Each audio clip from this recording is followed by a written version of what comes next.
La femme ne saurait être la tête dans une famille. La femme est sous l'homme. Alors lorsqu'une femme prend déjà la tête dans un village, ça devient déjà autre chose. Moi, je ne suis pas d'avis.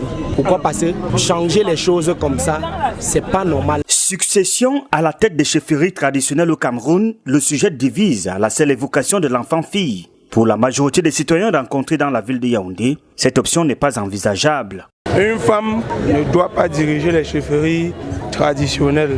La femme peut avoir le charisme, elle peut avoir même les idées, mais elle doit souffler ça à son mari pour que son mari vienne maintenant dire en public comment diriger ou bien comment il n'a pas géré tel problème, il n'a pas géré tel dossier, il n'a pas géré telle situation dans une chefferie.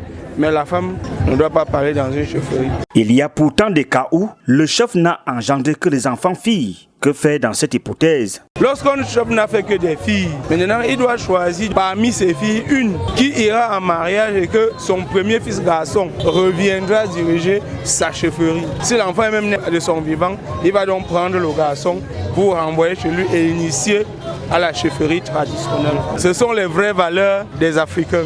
Compréhensible lorsqu'on sait que la société camerounaise est fondée sur le patriarcat. Mais il y a bien des femmes chefs traditionnelles dans le pays. Ce sont mes populations qui m'avaient choisi parce que je suis une femme capable, une femme dynamique.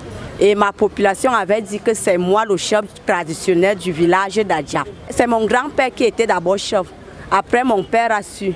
Et quand mon père était mort, on m'a choisi. C'est la population qui m'avait choisi. J'ai mon frère, mon petit frère. Il n'a pas été capable. Ce n'est pas une faute au moment où les grandes valeurs appellent à une société plus inclusive, avec les femmes au centre de la prise de décision. Mais les traditionalistes sont clairs. Il faut respecter les réalités culturelles. Déjà, tout ce qui est fait avant d'être chef, de nos jours n'est plus fait. Qu'est-ce qui fait une coutume? C'est un ensemble de principes propres à un ensemble de personnes. Alors lorsqu'on bafoue déjà, c'est encore coutume.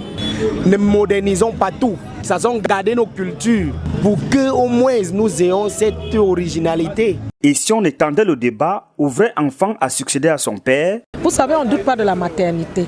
Descendant d'une femme, on est plus sûr que voilà, c'est le fils de la localité. Par contre, la femme, c'est elle qui décide de qui est le père.